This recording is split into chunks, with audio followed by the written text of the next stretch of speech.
இன்றைக்கி நம்ம பார்க்க போகிறது வந்து வெங்காயம் பக்கோடாங்க.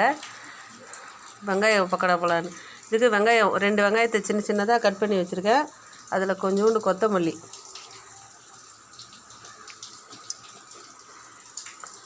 அதுக்கப்புறமேட்டு கொஞ்சோண்டு உப்பு, இதுக்கு தேவையான அளவுக்கு கொஞ்சோண்டு உப்பு,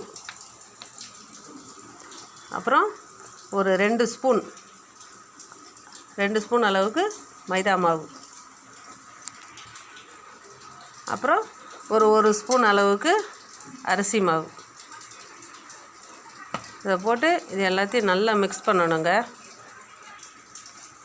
வெங்காயம் நல்லா தண்ணி விடுங்க, அதனால் நம்ம நல்லா பிசைஞ்சிக்கலாம். இதை பிசைஞ்சிட்டு தண்ணியில் நம்ம ஊற்றக்கூடாது, இதுவே நல்லா பிசைஞ்சிட்டு வாங்க இதை எண்ணெயில் போடலாம். இப்போ பாருங்கள், நம்ம மாவு நல்லா பிசைஞ்சு வச்சுட்டோம். இதில் கொஞ்சம் கலருக்காக நான் ஃபுட் கலர் போட்டிருக்கேங்க. உங்களுக்கு விருப்பம்னா நீங்கள் போட்டுக்கலாம்.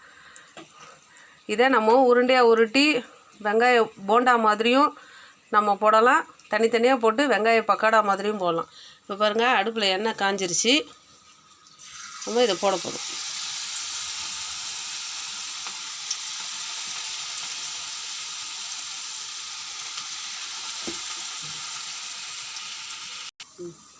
இப்போ பாருங்கள், நல்லா கிறிஸ்பியாக வெந்துருச்சு. இப்போது நம்ம எடுத்துடலாம்.